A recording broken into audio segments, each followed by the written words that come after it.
Yo, what is up everyone? It's your boy Gamanami aka Nemesis, and today I kind of have this tips video about utilizing practice mode.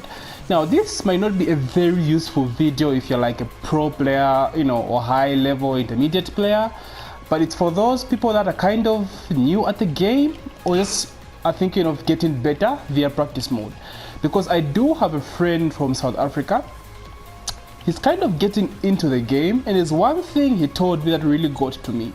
He said he spent over 3 hours in practice mode trying to learn one combo. So this really got to me, because people need to understand that practice mode is not just for combos. Practice mode is, like the lab should be your bread and butter. Like every time you get on Teken, spend a few minutes in the lab, and it's not only about combos. So this is what this video is about.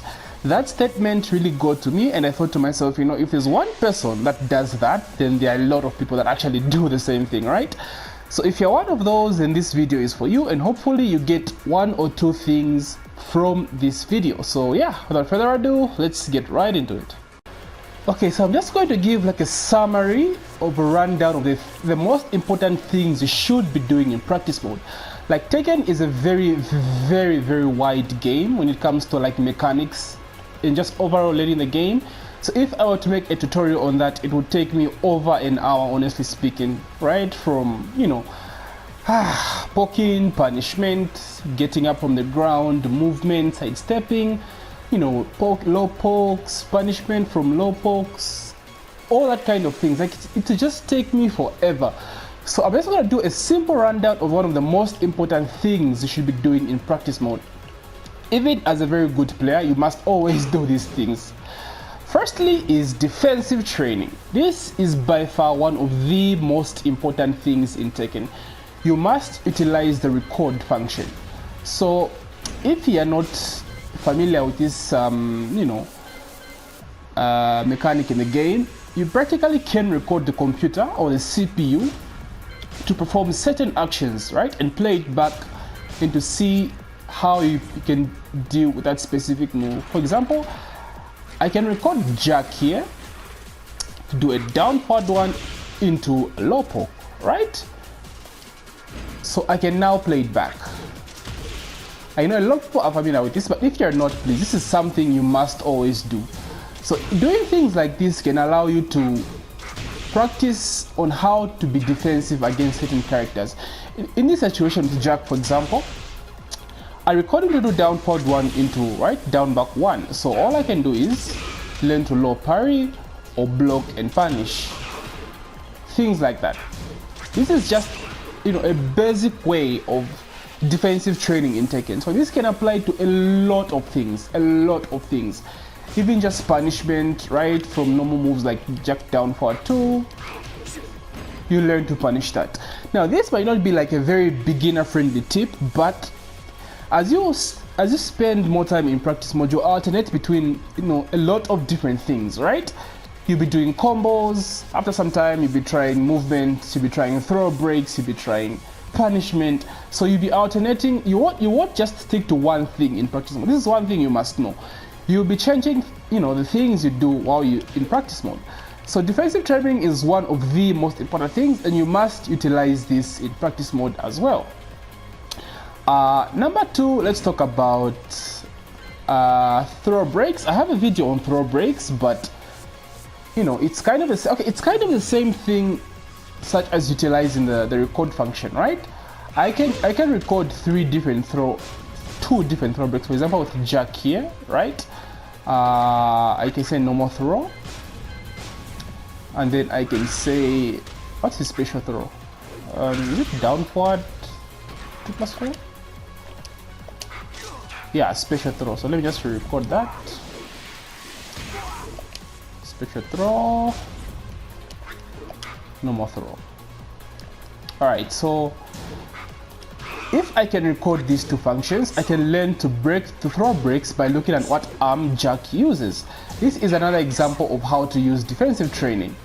Stuff like this, because if you're very weak to throw breaks, a strong opponent will take advantage of that and grab the shit out of you the entire game. So that's pretty much defensive training, guys. I just want to be as slick and as short as possible to not make this video very long. So defensive training using the record function is a very, very important aspect of training mode. Number 2, let's talk about combos, because as much as I say that spending so much time doing combos, you know, is not that good, at the end of the day you must deal damage to win the game, right? So you have to have your combos on deck. So if you're a new player, for example, my best suggestion is to look at the sample combos in the practice mode. This is the easiest way to learn the combos in Tekken 7. Just look at the combos in practice mode and try your best to do them as much as you can. Now if you're a beginner, I suggest learning every combo from every launcher your character has. For example, Steve, right, has upward 2, he has back 2, right? He has a hop kick, which really isn't that used. But what my point here is, learn a juggle from every launcher your character has. This includes counter hits as well, right? If you're playing a certain character, they will have counter hit moves that launch. So you must learn every combo from every counter hit too.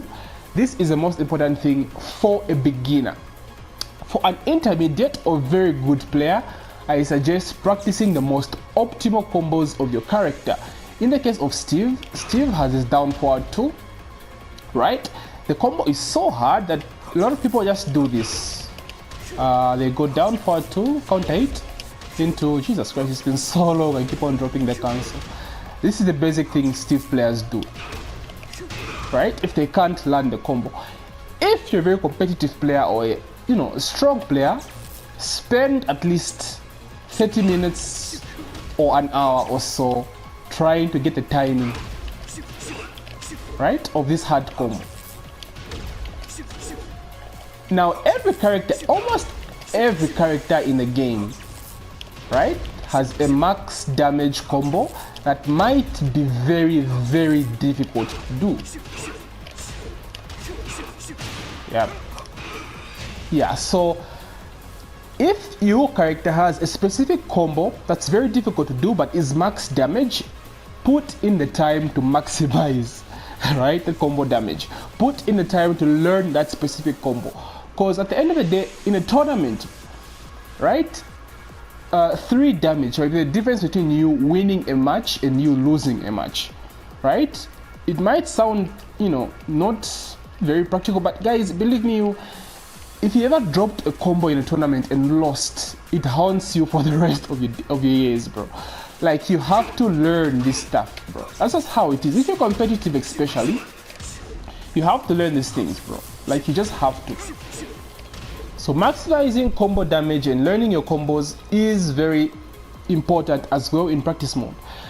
For an intermediate, again I repeat this, intermediate to pro to very good, you have to learn your max damage combos. As a beginner, just learn the basic combos from all your launchers and counter hit tools. So combo damage and combos is the second most important thing in practice mode, so to speak.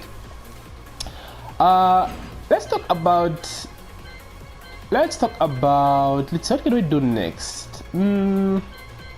Movement is another important thing you have to learn in Tekken. This can also fall under defensive training, but I'll just talk about it as a different section of the video and not part of defensive training.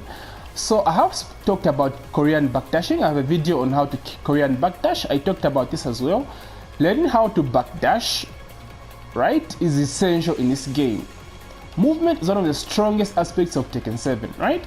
For example, Hwarang is a very, very intoxicating character in your face, and the best way to counter him, one of the best ways to counter him, is the Korean backdash. You have to learn how to create space, to create opportunities for yourself by creating this space. So again, what I used to do when I used to compete a lot, or when I was very competitive in this game, every time I get into Tekken, I would spend maybe 5 minutes or so Korean backdashing. I'll just do this the whole time, right? I dash up, backdash. I dash up, backdash. Just like this. A good 5 to 10 minutes.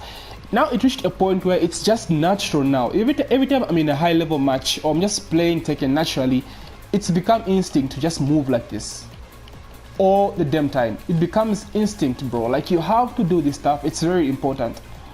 And secondly, on the movement side of things, sidestepping. So for example, like Jack here, you must know which side he's weak to. This, again, like I said, falls under defensive training. So for example, I can record Jack to do jab into down forward 2. So I must know in which direction I can step him, right? So in terms of Jack here, I go to my right. So now I know his down forward 2 is weak to my right. So these are the things you must be doing. Now this is also under defensive training again. So things like this, but it's a thing of sidestepping which falls under movement as well. So guys, please utilize these options. And under defensive training, actually, Teken actually added this new tutorial called punishment training. So it's a very good way of learning how to punish your character, right? I mean, this is it's very good in terms of like learning your reflexes. Like, I mean, if you're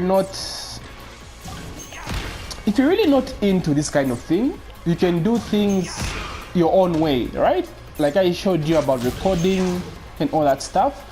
But this is the easiest way for you to get into the whole process of using the record function as a way of learning how to do defensive training, right? It teaches you the basic ways of punishment.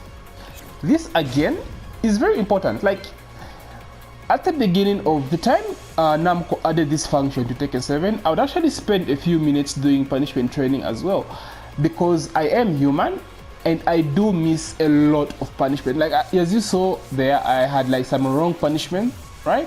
Instead of launching certain moves, I'll just punish without standing 1-2. So these things happen. So doing punishment training for a few minutes a day can, you know, work on your reflexes. Your reflexes would be much better. So these are basically some of the basic tools of practice mode you should be using. There is more you can do, right? Like, you know, wall positioning. For example, I can set the CPU to be at the wall. Like this, you can learn your wall combos, right? You can learn your wall pressure. For example, you can see the timing on how the CPU gets off the ground, stuff like this. You can set the wake up function to, you know, side quick roll left, right? So you know the timing on the get up, right? Things like this might sound very minimal, but these things are very important, trust me, right? So things like this need to be practiced. You need to work on stuff like this. Balcony break combos as well. You can set up your rage for combos as well. So that's basically it. I mean, for a beginner as well, you have options like getting off the ground. For example, I can record my jack to do down forward 1. Alright, so so now I'm on the ground. As a beginner, you probably know that there are a million ways to get up off the ground in Teken, right? So this is the best way to practice it. You have options such as just getting up with back, right? You can just get up with up as well. You can roll on the ground instantly. You can delay roll, right? You have options like, you know, get up 3, get up 4. So things like this, guys. If you're not familiar with all this stuff, as a beginner, you need to practice these things. So in summary, practice mode is not just for combos. Learn a lot of things. You learn a lot of things for practice mode, right? Movement, defensive training, punishment, you know, your wall positioning, backdashing, all that stuff. Utilize everything. Every time you get on practice mode, try to work around all these mechanics and not just combos. That's the point I'm really trying to make. As a beginner, especially as an intermediate level, you probably know all this stuff I'm talking about. So for pro players, or, you know, for good players, I would suggest the backdashing tips I gave. Practice backdashing like 5 minutes in practice mode. Work on your throw reflexes by recording the CPU to throw out some throws. Punishment training as well for your reflexes, just to warm you up before you get into an actual match. So I hope this video got to one or two of you. I know it's a lot of information that you probably already know, but if you made it this far, then you really were invested in the video, and I really hope I got to you. So again, thanks for making it this far, my boys. If you like the video, don't forget to subscribe, leave a like, and all that YouTube jazz. And yeah, GG, my boys.